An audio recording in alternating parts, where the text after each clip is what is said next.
Hello, welcome to the show. How's everybody tonight? Hi. Hi, hello, How we Lynda. doing? Hello, Trevor. We are not having Peter on the show tonight. We're not having. It sounds like I kicked him off. No, Peter's not feeling well tonight, so he won't be joining us. But we have Mr. Trevor, Miss Lynda with us, Mr. Lynda. Hey, You can tell it's been a day, hey? Yeah. How are you guys doing? Doing good. So trying to get ready for Christmas. It's kind of nuts around here. So I'm sure you guys are feeling that crunch too. Yeah. 100%. You're having a lot of people though, aren't you, Trevor? You said you were having a lot of people. Yeah, my whole family is coming this year, and I have 4 sisters who are married, and they all have kids, and my dad, and it's like we're gonna have like 26 kids of my kids and my nieces and nephews here at the same time. So, and I don't have a very big house, but we'll just we'll just cuddle, I guess. So. You know what? If it's warm, just lay sleeping bags out on the roof or something. I don't know. Yeah, that's what we should do. So I think they're getting a Airbnb for some of the kids, and then some of them are staying here. But dinner's going to be fun. So Oh yeah, park yeah, yourself on the floor somewhere, and yeah. Find a corner, find a top of the couch, whichever. It's all good. yeah. No, I'm looking for it. It's going to be great. So we have a big family, and we're used to that, and we love being together, and so at least for short periods of time. So we won't see each other for another year, so it'll be fine. How about you, Lynda? Do you have a big family, or is everybody coming to your house? We're all going to my mom's because she's going to be 90 next year. So it's going to be an interesting Christmas. Yeah. So my family, 2 girls and my husband and me, we're heading over to my mom's and cooking over there. And my sister and brother-in-law are coming in from Ottawa, and we're all going to be together this Christmas. Nice. We're gonna do. So last year we actually we ended up spending the day in the hospital because my son had kidney stones on Christmas morning. Oof. So we're hoping, knocking wood everywhere we can, that we're gonna have a fairly quiet Christmas. We're going to go to my daughter's at some point, probably maybe the 23rd or the 24th, and then, just have a chill out, day on Christmas Day and stuff, which we're good with. Like we are good. We used to do the whole big family thing, but now that the parents have passed, not really everybody gets together anymore and stuff like that. Well, me and my kids do, obviously, but it'll be kind of fun. But last year it was sort of like, you got to be kidding me. Of all the days to end up in the hospital, although I have to say it was very quiet, so we got in quite quickly. I'm not gonna lie. Christmas is a good day to get sick on, apparently. That's true. No, it's not. I have to work on Christmas, and so I don't want anybody calling 911. Everybody behave themselves. Yeah. Just sit and watch, a Christmas Story or something, and just chill. So no car wrecks, fires. That'd be good. Yeah, well, as on a fire department, we don't get our holidays off. So yeah, that's true, right? Like you don't want anybody, you don't want to have to be dealing with too many emergencies on Christmas Day at all. Exactly. Yeah. No, we just want to chill out. We just want to chill out and watch, our Die Hard movie marathon. So that's the only Christmas movies we watch at the fire station. So that's the only Christmas movie I watch, and everybody's like, "It's not a Christmas movie." I'm like, "It's a Christmas movie. It's a Christmas movie." Even Bruce Willis recently came out and said it's not a Christmas movie, and I think I think he was paid to say that. I don't think he means it. I think so too. I think he was just trying to go with the flow of whatever there, because it's totally a Christmas movie. 100%. As far as I'm concerned. Yeah. So we're gonna be looking at we're gonna be talking about some of our old cases. We have pictures here. This is gonna be actually pretty fun. Yeah, it's not something we get to do very often. We don't get to talk about our favorite stuff, our favorite moments when we're doing our investigations and our places that we like to go. Exactly. It'll be cool. I'm looking forward to this. Who wants to start? Lynda does. Oh, I do? Oh, sure. Okay, I do. Sure, what the heck? I knew you did. Sounds good to me. Sounds good to me.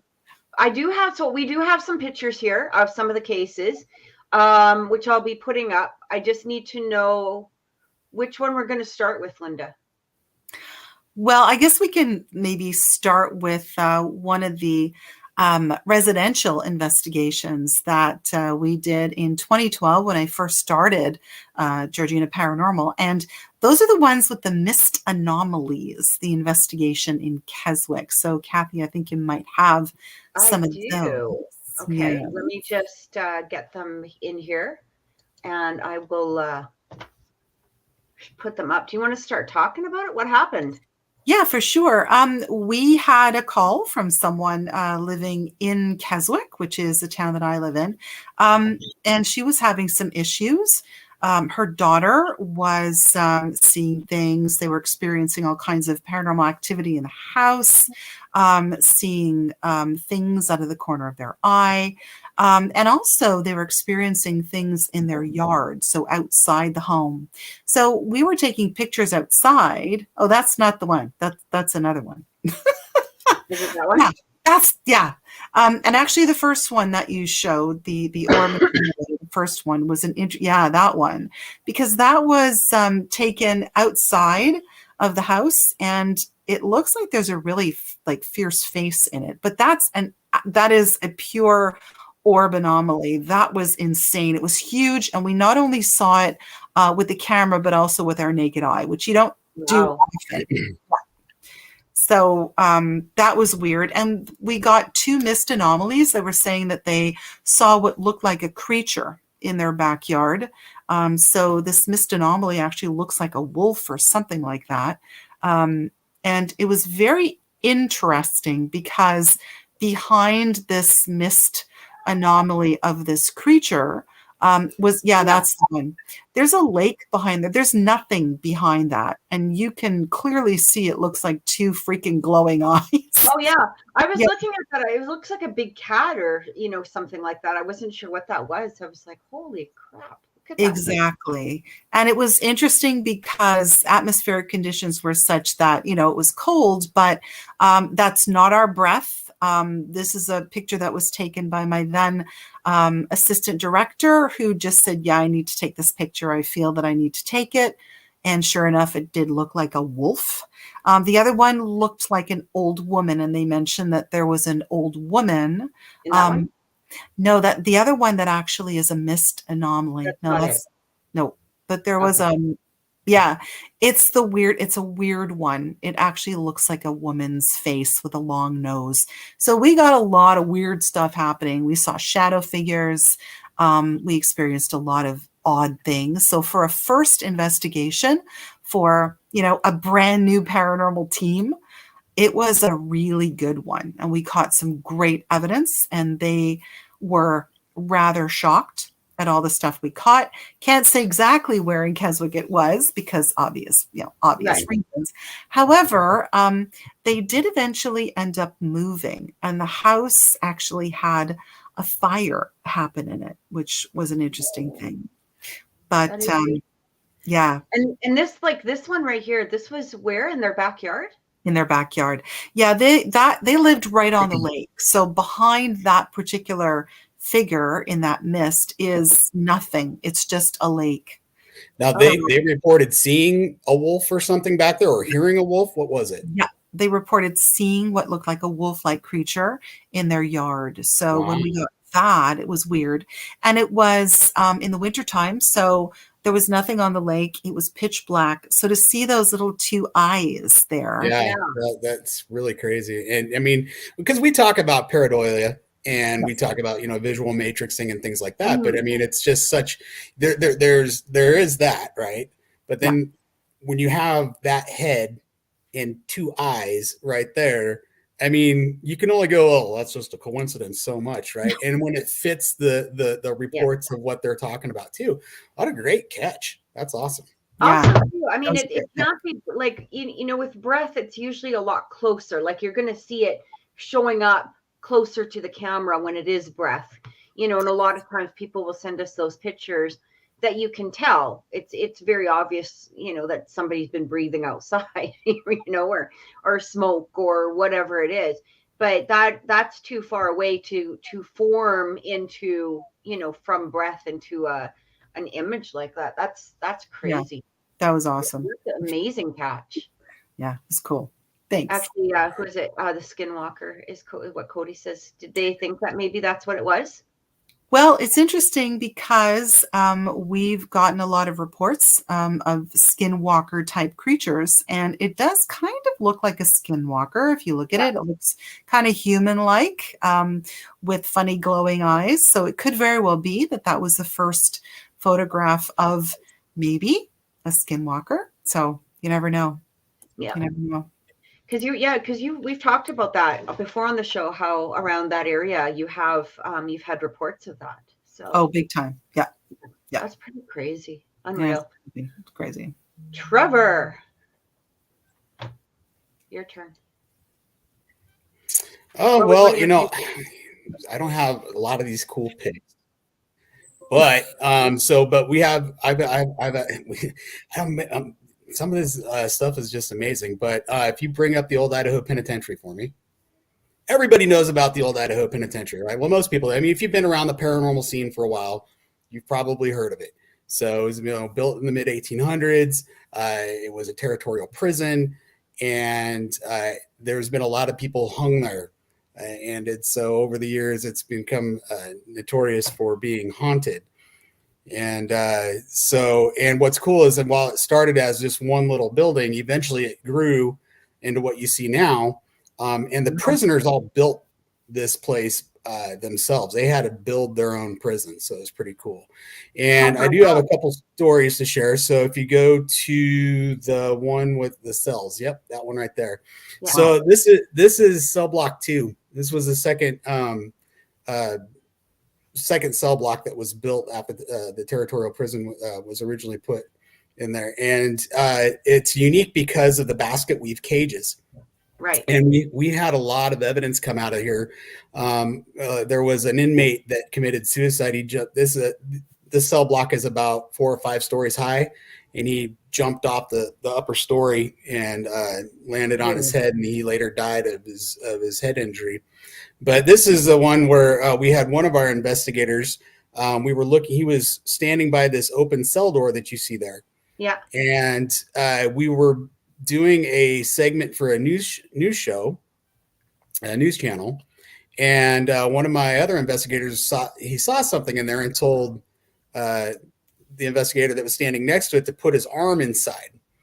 And he put his arm in there, and he jumped back and screamed like he was a little girl. And something he said a hand had reached out and grabbed his arm. And it scared him. Now this guy, he used to be a sheriff deputy. He's a big guy. He doesn't scare easy, and that was pretty interesting.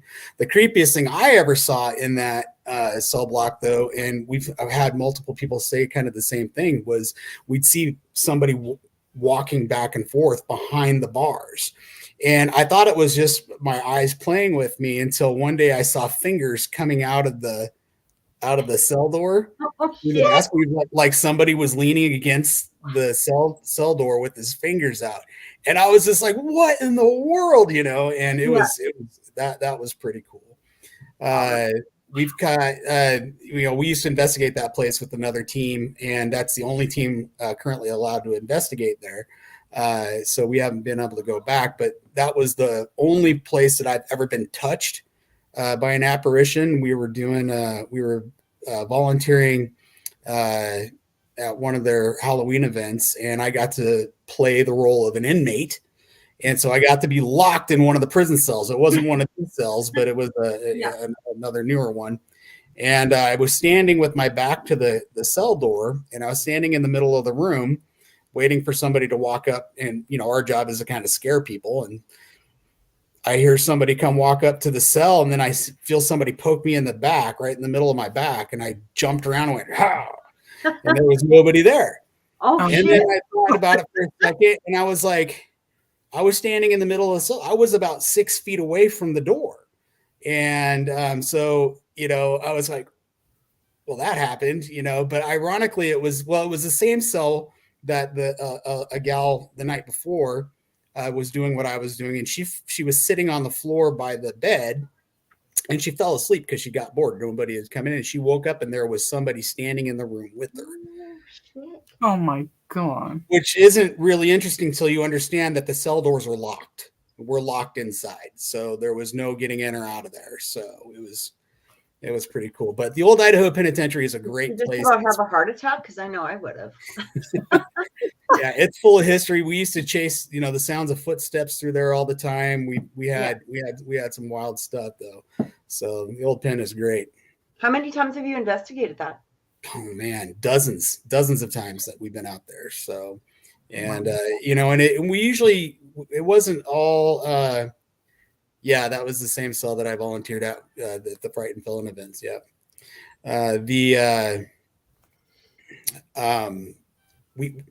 it was never really that wild all the time. I mean, we had experiences, but it was kind of sporadic.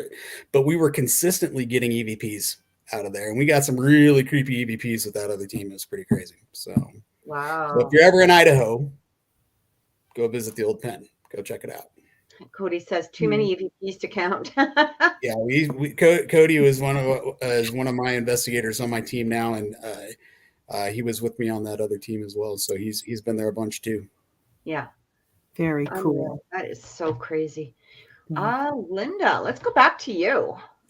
What about you, Kathy? Do you have anything? I don't have any pictures. That's the thing. I do not have any pictures. I think. But you have stories. I do. Yeah. So I think, one of the memorable ones. It wasn't a full team though. It was me and another investigator. We went down. Now I had actually been there several times. We had to go several times, and I had gone probably the most. And then at one point I had brought another team member, just simply because everybody was working, and it was sort of they didn't want to do a full investigation. It was more or less just to see if we could pick up on anything there, but it was at the airport, our international airport. So, even if we had caught an EVP or anything like that, it would have we wouldn't have been able to use it simply because of the fact that you've got planes and constant noise going on and the whole bit. But the interesting thing that we found out was that in the basement, there used to be like a morgue and a hospital originally back when the airport was first built.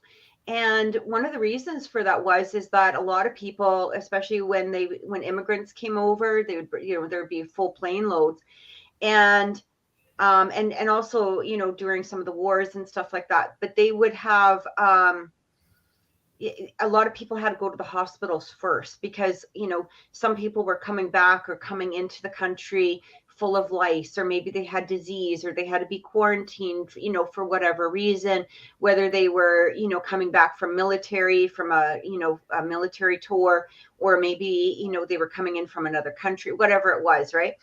And so actually quite a few people had died at the airport underneath in the basements. The thing is, now it was actually made into be not a morgue anymore, but it was some of the old freezers that they would use for the morgue were now used for walk-in storage for some of the food companies that the airport serves, right? So you're like, okay, that's kind of interesting. But what we did is we decided to do, because we couldn't really do EVP, so we decided to use like a voice box, and we did use temperature. And we decided so when we do temperature, we tend to make a stable spot somewhere, and then we always ask, can you raise it up? Can you, raise it down here? And we usually try to give specifics like, can you bring it to this temperature? Can you bring it down to this temperature? And we'll go up and down quite a few times like that. And we had this voice box. So it was one of those, I can't remember the name of it, but you know, where it goes through and picks different words, right? What do they call that? I can't remember the name of it. Ovilus? Yeah. The obvious. I mean, you know, I don't know how much I believe in the Ovilus, but I'm going to tell you, it was pretty, like, we asked if anybody wanted to talk to us, and we did raise that temperature up, and every time I'd say, you know, raise it to this, boom, boom, and it would stop right at that. Can you bring it down? I'd say bring it down like at least 5 or 6 degrees. Like, it wasn't just a drop of 1 degree. Can you bring it down to here? But the interesting thing is that through the Ovilus, it was like a military, somebody that had been, and actually came up Afghanistan. It had come up like crazy. And we ended up sitting there talking to it for a good 10-15 minutes. And at the end, I said, thank you so much, you know, for, you know, spending your time with us. Like, we truly appreciate it. And it said hugs. I burst out into tears. I was wow. Because everything that we were asking was coming so accurately. You know, how long were you there? Years. You know, like, I mean, you know, these sort of things don't normally happen. I don't think with Ovilus. I hadn't really worked with it all that much, but it was amazing. And at the end, you just walk away. And we had some of the airport. Obviously we had security with us, but we had some of the administration with us as well. And I think all of the women were in tears. Like, we were all, you know, just blown away by this, because we really didn't expect anything to truly happen there. But the fact that it just kept going with the temperature changes, you know, because that was really the only way that we could, you know, get any base evidence, really, was what it was. And every single time it just do like that, and it was over and over. I wish we had the tape for it, but you know, I don't really have any of them anymore, but it was pretty crazy. It was I don't think a lot of people understand the challenge that we have when it comes to dealing with ambient noise and, you know, outside influences and stuff like that on our recorders, because they're so sensitive. And I mean, they pick up everything. We just finished a residential investigation, and while we were there, the house was, I mean, to me, it was very quiet, even for the age it was. Didn't hear a lot of other, when you walk around, the floors creaking. That was about it. But listening on the audio, you can hear all the pops and the creaks and the, you know, the temperature changes, and it's just so apparent. But you're in a place like an airport or trying to investigate outside. Oh, you can't. Yeah. I mean, it's impossible.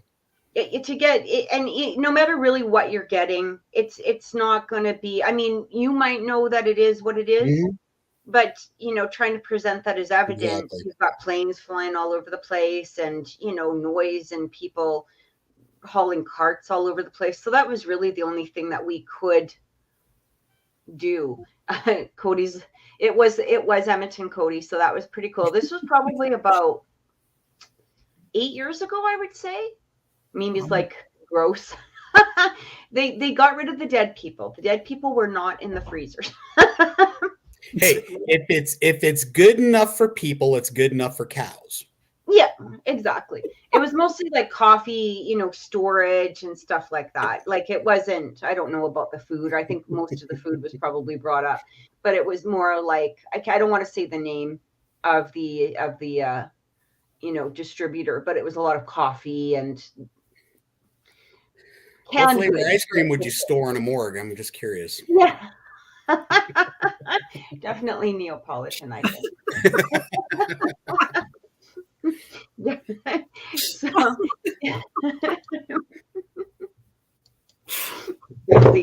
right. So, Lynda, your turn. I love that. That's funny. All right. So, I don't know. Let's see. I think I want to talk about something that a lot of people might do. There is that picture that you had already shown. It has an orb anomaly in it, and I'm actually standing in that picture. No, This that one was here. column kill. Yeah, no. Oh, the one, the anomaly one, right? Okay, that Yeah, one there. that's Yeah. the one. That's the one. So we were doing an equipment test, myself and my assistant director, and we were at Keswick Cemetery. And it was very interesting because, again, you could see these orb anomalies with your naked eye. Now, that is a massive, huge It is. orb Yeah. anomaly. I'm actually holding, I think it's my K2, and I was doing a spirit box as well. And there's two little lights. Now, a lot of the lights that you see in the cemetery are those solar lights. The two that are directly underneath the orb to the left, those are our flashlights that we left on top of the tombstone, and they were off at the time. And when I had said, is there somebody here who just wants to say hello? They clicked on, the orb appeared, and she took a picture. Damn. So, What? yeah. Well, So hello. I know. So when people do, those flashlight sessions that they talk about, sometimes the flashlights are not even on, or sometimes they're on, but they're really, there's nothing in hell that's going to turn them on except for maybe an earthquake. And it was one of those moments, and they just both went on at the same time, like boom. Wow. So that was a strange. And that's the thing, is that, like, for them both to go on, if it was just one, or if it was sort of like that, when the flashlight, the batteries are starting to die, and it's kind of like that, kind of look, you probably wouldn't take it too seriously. But the fact that both of them turn on, they both turned on. Yeah. And cool. That was the first time that on the spirit box, we were basically sworn at. I was called really horrible names, and I was told to F off, and it was a lovely experience. How rude. Jeez. Yeah. Well, what I like, because this kind of goes against the very title of our show, right? Yeah. Because it's not an orb, it's just a dust, right? So, but what needs pointing out is that, first of all, you're not using an IR lighting. Okay. IR lighting is great. I mean, that's what really reflects on a lot of these dust particles and these bugs that create orbs. Yeah. The other part of that is that it didn't look like there was even a flash that went off, because you aren't very well illuminated. Okay. So when we start taking those, take the flash out of the picture, you take IR out of the picture, the only thing that somebody might argue is like, well, maybe the lens was picking up those flashlights, that created that spot. But, again, when you're trying to, and we just had somebody that posted some stuff on our Facebook page. They wanted us to look at this picture because it was awesome, and we're like, yeah, based on this picture, I mean, it's just, it's hard, but I think that's amazing. I think you got a great, because orbs are real. Orbs are a real thing. Yeah. It's just so hard because, so many people think they've got legitimate orbs, but they're not. So that's really cool, Lynda. Yeah. 99% of the time, they are going to be dust or bugs, or, something that the camera, especially digital cameras, are trying to matrix. Like they're trying to form a something out of something, a something out of nothing, or a something out of a bug, or something out of a whatever it is. And what is Cody saying here?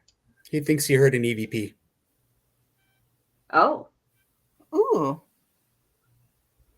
Ooh, and of course, that was right after Mimi asked if we had any spirits follow you home.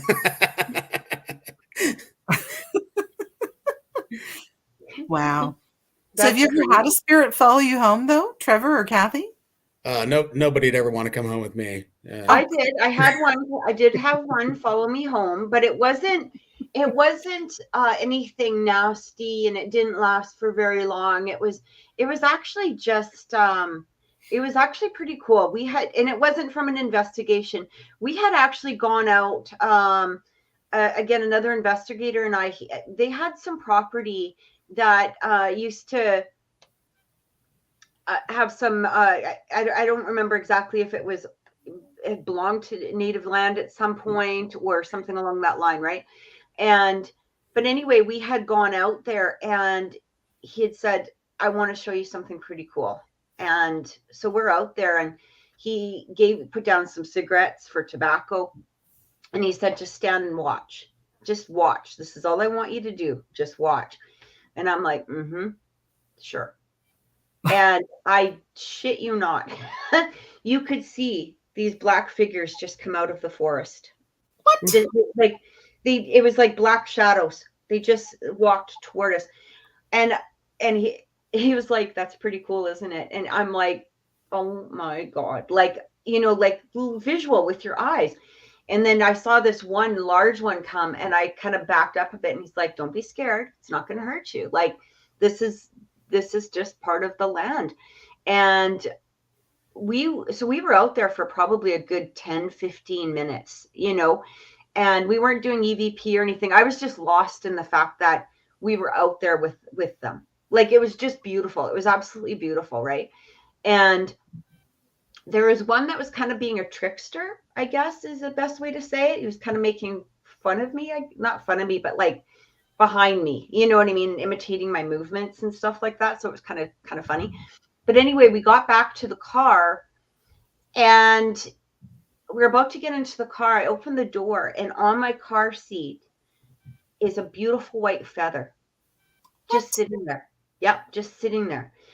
And I was like, oh my God, like how the doors were locked. We were out there, like there was no one around anywhere, And there was this beautiful feather sitting on the seat of my car, or the seat of like the passenger side. And I got home and I noticed over the next couple of days that weird things were going on inside of the house. They weren't malicious in any way. They weren't, it was more like, I'm going to move your keys. I'm going to do this and I'm going to do that. And I said, okay, you know what? You've got to go back, But I mean, that was the only time I've ever felt like I was followed home. But you could feel the presence, but it wasn't nasty or malicious or anything like that. If anything, it was more fun, like a child kind of fun, if anything. Yeah, it was pretty cool. That's crazy. Yeah. Oh yeah. When I saw the feather, like at first you're kind of like, you always get into that phase of, am I hallucinating this shit? Like, what the heck? You know what I mean? Like, and I don't do drugs. I don't drink, I'm a clean person besides like my coffee. But I was just like, I mean, you're just amazed. And you're in that place of, when you've had this amazing spiritual experience, right? Yeah. But the cincher was when I opened the door and I was like, holy shit. And my friend was like you could just see in his face, like, the hell just happened. Like, it was amazing to see that feather sitting there. That's it cool. Really was. Yeah, it was so cool. Yeah. Yeah. The closest I ever had to something following me home was just after an investigation. I remember getting in the car, starting the car and starting to pull away, and just had that overwhelming sensation that I wasn't alone. And so I stopped and I said, out. Yeah. Yeah. And that was it. Yep, out. And yeah, so cool. Wow. Can you bring up the Geyser Grand Hotel for me? I sure can. Just give me one. The Geyser Grand Hotel is this beautiful, beautiful old hotel that was built at the height of the gold rush in Oregon, in Baker City, Oregon. And it sat dormant, and like, the gold dried up like it does in a lot of places. And it kind of, people stopped going there and it became really dilapidated. There, it flooded. There was like 6 feet of standing water in the basement. And for whatever reason, the people painted the whole thing orange. Wow. And it was I believe it was called the Baker City Pumpkin, because I mean, even the windows were painted orange. So eventually they were going to tear it down, and then they had some investors come in and wanted to save it. And they restored it. And it is an absolutely gorgeous hotel. Super, super pretty. And if you look at the second story in that, what is that called? A copula or whatever that thing is, the spire there, that is room 201, notoriously the most haunted room in the hotel. I slept on the floor, and other than nothing bothered me in there except my friend who was snoring. And but if you go to the basement pic, you see, yeah, okay. So this is the best picture I could find of a basement because I don't have any pictures of it myself. But this was where we had some of the most amazing experiences we did with with investigations. Or we constantly getting the voice of a little girl down there, and there were times where you could hear. I remember we were doing an EVP session, and one of the people that were with us, he broke wind. And when we're doing EVP sessions and we make noises, we have to tag that. We just kind of have to own it. And so, because you just do your stomach growls or whatever, you just tag it, and so people know it wasn't a demon. And anyway, he said something to the effect of like, "Tag, that was my butt." And we all kind of chuckled, but we hear this little girl giggle. All of us heard her, and we all just stopped. And I'm like, "Oh, please, somebody tell me you heard that too, right?" And they're like, "We heard a little girl laugh." I was like, "Yes, it was," and it was awesome, but nothing compared to the time that I actually saw her. Wow. And what I like about this picture is you can see the heavy timber construction that you got going there, and those heavy timber posts. And what I saw, it wasn't that post in particular, but that you can just kind of get an idea of what I saw. But basically, I could see a little hand on the side of the post gripping it, and I could see hair like kind of curving out. It was blonde, kind of curled at the end, about shoulder length. And I could see the puffy sleeve of like a dress, and then the skirt of a dress just off to the side of the post there. And like she was just kind of hiding there, just kind of looking to see what we were doing. And I watched her for like 3 or 4 minutes, and she was just standing there. And in my mind, I'm going, "What am I looking at? What am I looking at? What am I looking at? This can't be what I think it is. It's got to be something else. It's, there's a garbage bag or something." And then Cody mentioned that he was there with me, and I asked him to shine his flashlight up towards the post. And as soon as that flashlight went up, there was nothing there. Just like you see right there. There was nothing behind it. There was nothing beside it. There was nothing that, would make that image person standing there. Wow. Later found out, after I described my experience, that 5 other people had seen that little girl down there, and they described her the exact same way that I did.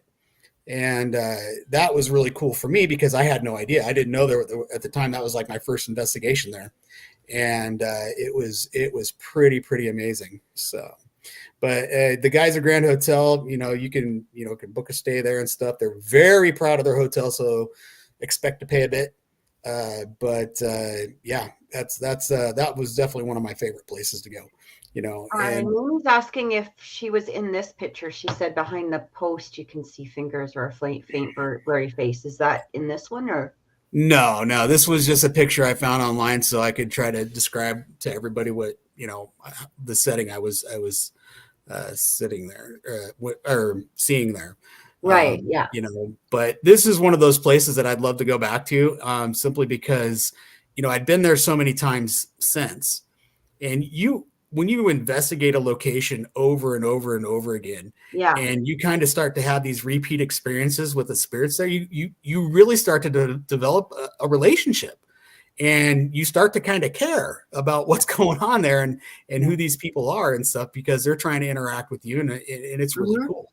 So, and that was one of my favorite places to go, because that little girl was just so much fun to interact with. And, she'd play with toys, and she'd mess with you too. She'd like to open doors.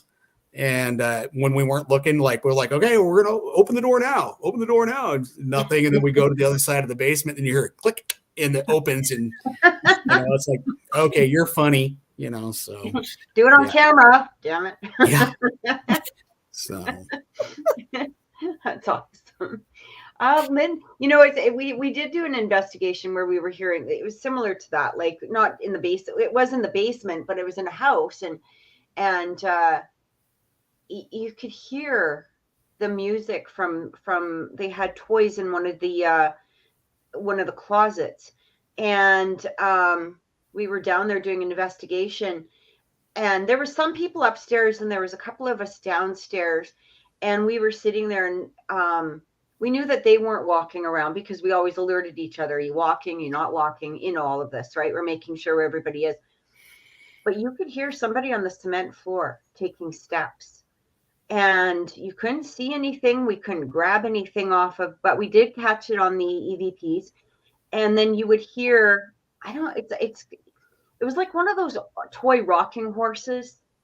And it had some sort of like carnival type of music to it, I guess is the best way to describe it. And it was coming from the closet. And of course, when you open the door and you go in there, you're not hearing it. You close the door, you go sit down, and it would start playing again. And we ended up asking the homeowner. She was actually a good friend of ours, of the team. And we investigated her house several times, and we had asked her, does this rocking horse even have, like, does it play music? And she's like, yeah, it plays some creepy carnival music. That's why we put it downstairs. But I'll tell you about something before we take a look. And I want to tell you something that speaking of music, I actually just remembered this. I'm not going to tell it to my son because he'd be freaked right out.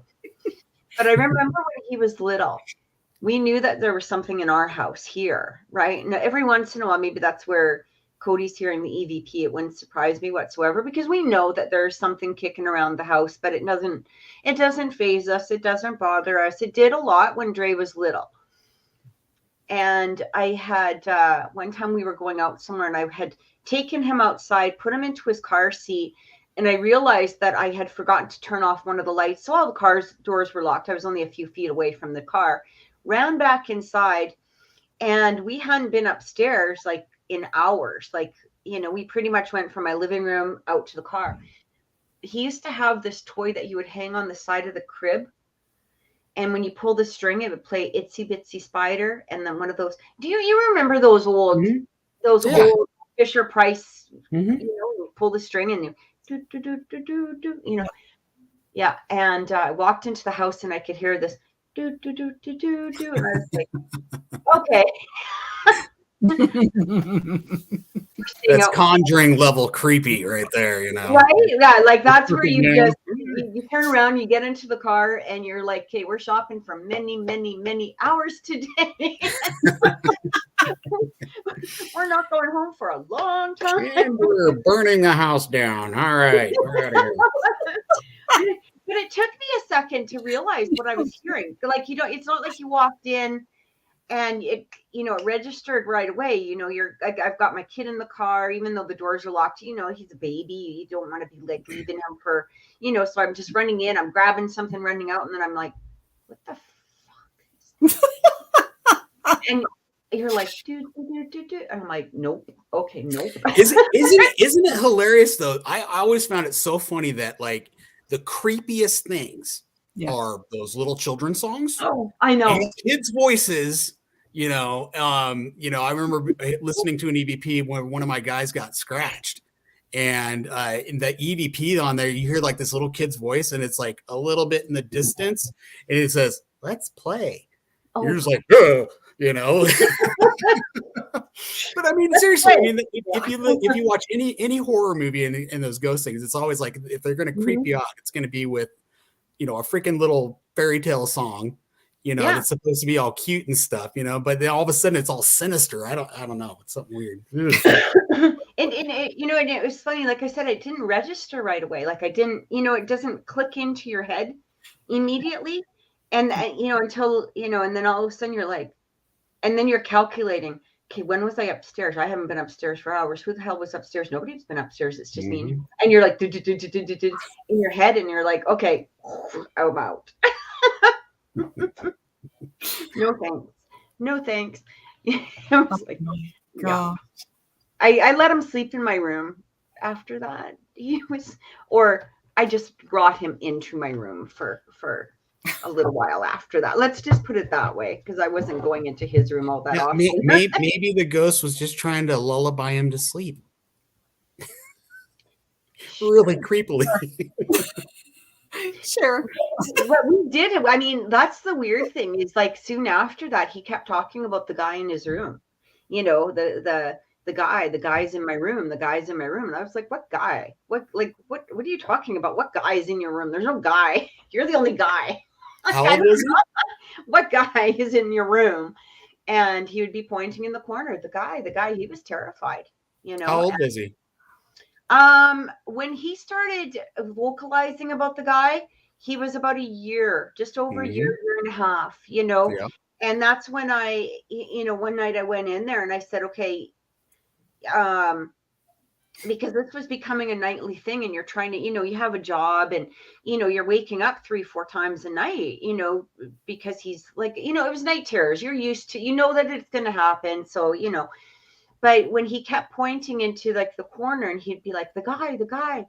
And I turned around, I looked in the corner, and I said, get the fuck out of my kid's room right now. I can't take this. I've got to go to sleep, and you've got to get out of here. And you're at that point, you're like, I'm insane. I'm talking to the corner of my kid's room. but here he is with his little hands on the side of the crib, and he went like this. He watched from the corner all the way to the door. And that's when I refused to turn around, but I was watching his eyes, and he's watching all the way to the door, and I'm shaking, and I said, is he gone? And he goes, mm-hmm. And he just laid down and went to bed, and that was the end of it.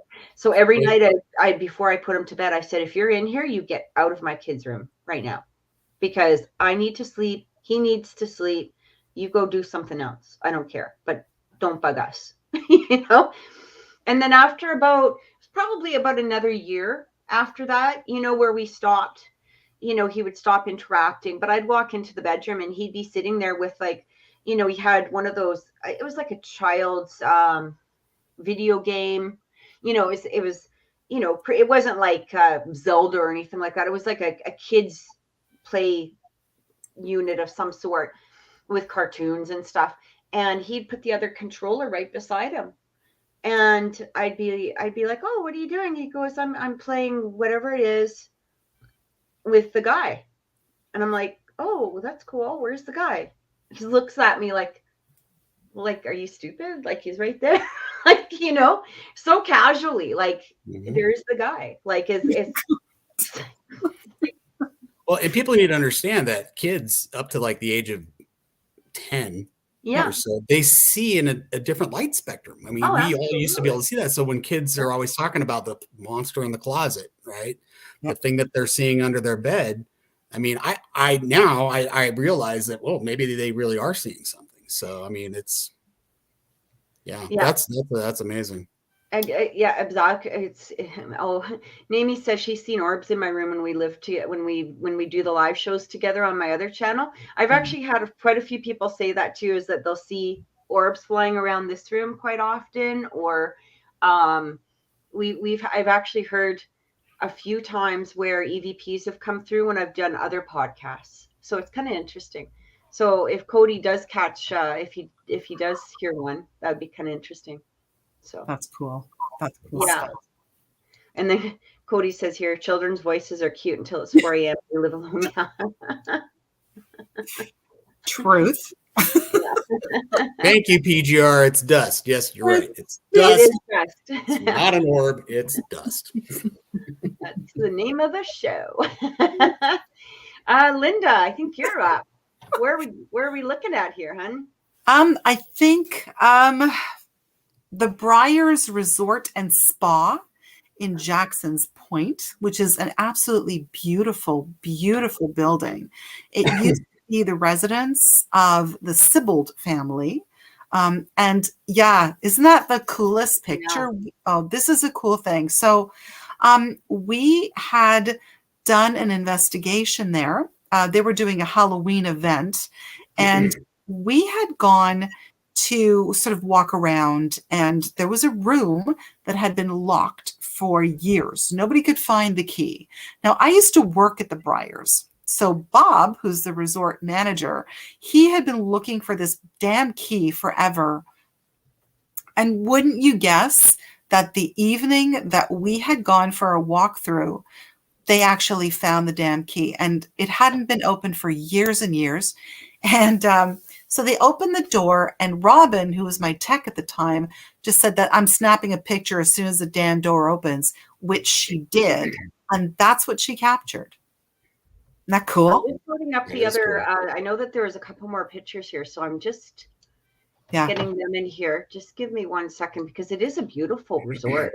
It is beautiful. Honestly, when I worked there, even prior to my working there, nobody ever wanted anything to get out to the public about there being hauntings at the resort.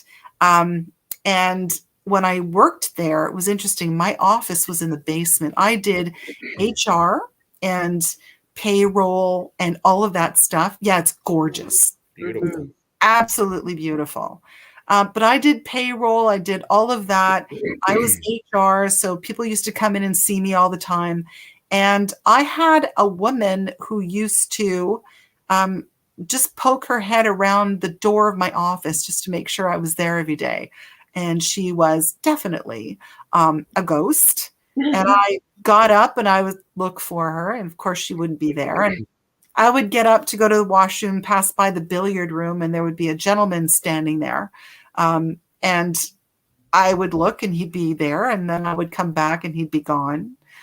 So it was a really active place. But interestingly enough, now they're really okay with having people understand that it's haunted. Right. People who owned it when I worked there and previous to me being there were not okay with it. And yet when I worked there, people from the housekeeping staff used to come in all the time and say, I'm not cleaning room 217. There's no damn way I'm cleaning room 217. No, no, no. So yeah, it was a very, it's an incredible place. A lot of history, very haunted. And I love the fact that now people know, and it's a really cool place. What is this right here? This is beautiful. Isn't that great? I think they call that the courting house. I'm not sure, but there's a lot of weddings that take place on the grounds, and they have a lot of interesting outbuildings, and that's one of them. And there's a lot of wedding photos that are taken there. But people have said that they hear voices from inside that little house when it's locked up and there's nobody around. And I believe it. It's a very active location right on the lake. It's gorgeous. But if you're going to pick a place to haunt, would you not pick something like that? Like, honestly. Makes you wonder why they all hang out in dirty basements and dusty attics. Right? Like, go pick something. Yeah. That's cool. Trevor, what are we looking at now? Well, let's go, because I know we're getting short on time, and I wanted to kind of debut some evidence that we collected recently, and one of my new favorite places. So if you bring up Indian Creek Museum for me. So the Indian Creek Museum is some of the work that we did with the Canyon County Historical Society this past year. And we started trying to help them out. They wanted to kind of revitalize the downtown Nampa area and draw people back. And this is the only picture I could find. I couldn't find any of the pictures that we took for some reason, but so it's not the greatest picture, but we did this. This originally was I think it was supposed to be a dentist's office, and it doesn't look like much. Okay. I mean, standard brick building, but this thing goes on forever. It's like a maze inside. There's got to be over 30 rooms in there. Wow. That are just filled with historic memorabilia now and historical artifacts. And when we did the investigation there was no reports of any hauntings. They just asked us if we'd be willing to come out for a night and take a look, and see if it would be worth, trying to do a public investigation out there. Like, yeah, I'm never going to turn down a place to check out, because you just never know. No. Didn't have a single experience there while I was investigating, but the evidence we collected was pretty cool. So, and I actually have a couple of clips for you that we caught. Yeah, so I was going to ask about that. If those clips were part of the Yep. Yeah. Okay. So if you bring up the help me one, I'm not sure which one that is. I'm going to here. Hang on a second. should say the file. Well, it won't matter. We can play it and I'll figure it out. So because they're taken from the same room. Is it playing? Yeah. I don't know. You might have to turn up. I don't know because I couldn't hear anything on Here, there. let me just see if this is it.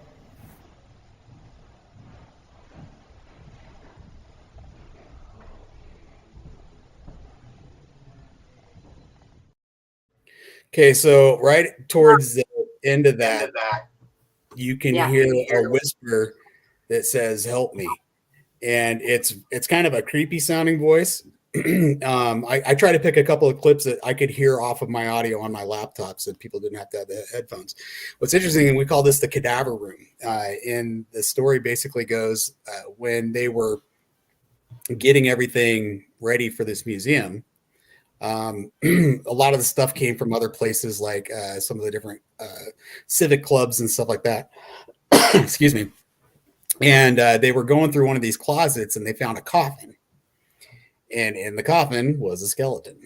Oh, shit. And it was in, they had a cadaver table that had been donated. So they laid this skeleton out on this cadaver table. And when I went through the first time just to tour it, because, I just love museums, I looked at that skeleton and I was like, that's real bone. That's not, that's the real deal. And they confirms that, yep, that's a real human skeleton that they have in this room, donated their body to science or whatever. And anyway, it was pretty cool. So we had that camera set up in there, and that's where we actually had several of the experiences that we did have. But we caught both of these clips out of that room. And that first one, if you guys want to play it again, yeah, get real close to the thing and listen. It's kind of in the middle-ish last portion of it. Okay.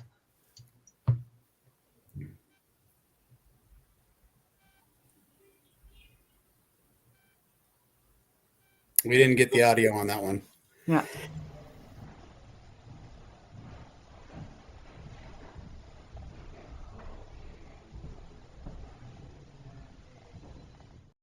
You can hear it in the second one for sure. You can. Mm-hmm. It's pretty cool. Yeah. Very cool. So on the flip side, we also caught another voice, and it was completely different this time. And this one we didn't expect, and I don't know why we caught it, but it's that of a child. And it sounds like they want to play a game. Let's see if you guys can hear this one. Do you have it on yours? I sent it to you. Did I not send it to you? Two of them. And those were the two that you played? Yeah. Oh, okay. Well, never mind. If you go to my website, you can listen to it there. But anyway, it says hide and seek. And it's like this kid's voice. It was crazy. So that's like, cool. Wow. I'm hiding. Come and find me. Oh, God. Crazy. Yeah, I was just looking through the thread, and it's just the two of them that I was able to. Maybe I sent you the same one twice. I apologize. No, that's okay. All right. That's live TV for you. Right. It's just fun. We have to do this again. It's a lot of fun. Yeah. I you know what? This is sometimes I actually have more fun on this than we probably should. I love hearing the stories. And sharing. Well, I mean, that's why we do the show, because we love doing this stuff. Yeah. And we talk to a lot of other people and we let them share their experiences and their stories. And, we don't get to tell ours a whole lot, So, and it was funny because when we were getting ready for the show and we were sending stuff to Kathy to put on there, she's like, stop sending me stuff. I don't have, because we didn't even get through probably half the stuff that we were sending. Nope. So we've got 2 or 3 more shows that we can do. And I've got the clips. So actually, well, that's probably what we should do is after Christmas, we'll probably, I don't know if we're going to be doing a New Year's show. I'm not even sure actually when New Year's is. I'm kind of lost in my days right now. Is that on Sunday? It is on the Sunday, the Saturday to the Sunday. Yeah. So we'll probably be back, I would assume, for the 7th, I think. Yeah. January 7th. So unless we do some sort of impromptu show or something like that. But I'm gonna say expect us back on the 7th. Okay. I would think so. Is it the 7th or the 8th? I'm trying to. No, the 8th. The 8th is a The 8th. Sunday. Yeah. Be the 8th. So Okay. Yeah. I'll just We'll Cody be back. likes he says yeah, do the I had to reaction. bring up my calendar. I was like, Yeah. I was just going to go with what other Me Kathy too. says, you know. What's that? I was just going to go with whatever you said. So Yeah. No, you don't want to do that because no, I need a babysitter half the time. So. You don't want to listen to what I'm saying half the time. No. Cody's asking us to do reaction videos. So we will be doing, I think, more of those too, for sure. There's some pretty good videos out there that it's fun to watch. And the thing is, I think that if you don't do this or you have never done this, I think that obviously, like even like last week's, they're way more creepy, for people that have never really had experiences, or for people that haven't, had to break down evidence before, right? And so when you see them, it's like, oh man, that's spooky as all hell. But once you start breaking them down, and when we're able to come across something that is, I guess, more real is the best way to say it. Yeah. It's exciting for us too. It's exciting for us too when we can't find a reason for something happening. Yeah. True. Those are the best. So. Those are the best. Golden moments. Exactly. So thanks everybody for joining us. I hope you have happy holidays. Have a great New Year's. Have a great Christmas, or whatever it is that you celebrate, or just have good time off, right? So good time. Enjoy your holiday. Yeah, make it awesome. Enjoy your holidays. Happy holidays. All right. Take care, everyone. Have a good one. Bye.